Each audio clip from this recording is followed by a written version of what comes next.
As one who's done a fair amount of it over the years, I have a special appreciation for the craft and the art of speech writing. The ability to touch hearts, to touch minds, simply with the force of your words is to me a truly extraordinary thing. A great speech is one which appeals to your emotions, your intellect, or both. It's inspiring. So what I came to say and what I'm telling you is don't buy that stupid stuff they be selling you. It's all designed to fill your head and waste your space until you're dead. Here's the bottom line of my rhyme. Give your life to God while there's still time. Challenging. I seem to hear the stench of appeasement in the air. If I were the man I was 5 years ago, I'd take a flamethrower to this place. Uplifting.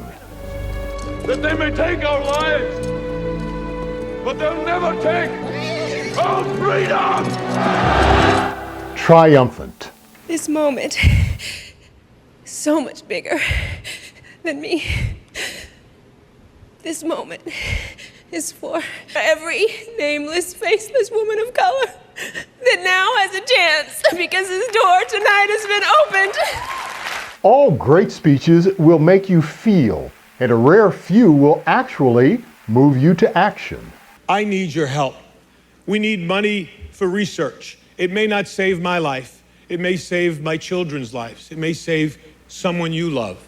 And it's very important. And we are starting the Jimmy V Foundation for Cancer Research. Before I share with you my favorite and explain why, here are snippets of some others on my personal list of greatest speeches. And we remain more than a collection of red states and blue states. We are and forever will be the United States of America. We shall fight in the fields and in the streets. We shall fight in the hills. We shall never surrender. The world will little note nor long remember what we say here. But it can never forget what they did here. So, my fellow Americans, ask not what your country can do for you, ask what you can do for your country. Not what course others may take, but as for me, give me liberty or give me death. Let me assert my firm belief that the only thing we have to fear is fear itself. Klansmen, hear my voice today.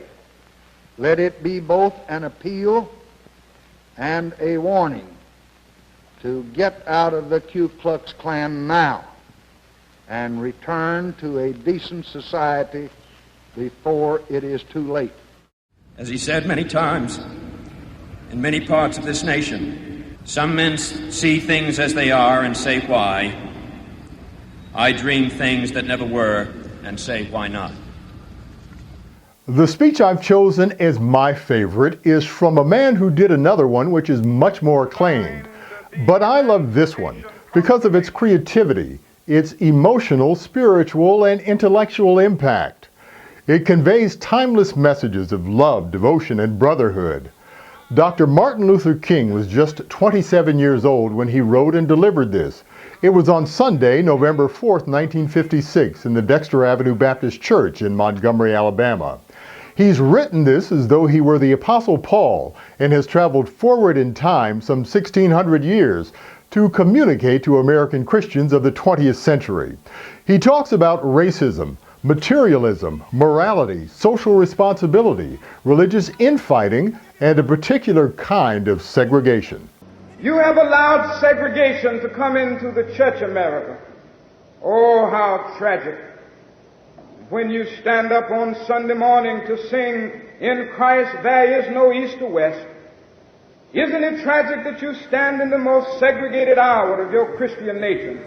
You have allowed the material means by which you live to outdistance the spiritual ends for which you live. You have allowed your mentality to outrun your morality. And I still contend, America, that money can be the root of all evil. That money can lead one to live a life of gross materialism And I'm worried that too many people in America are more concerned about making a living than making a life. For they tell me that 0.1% of the population controls more than 50% of the wealth. Oh, America, how you've taken necessities from the masses to give luxuries to the classes. Well, that's a wrap. Thanks for listening.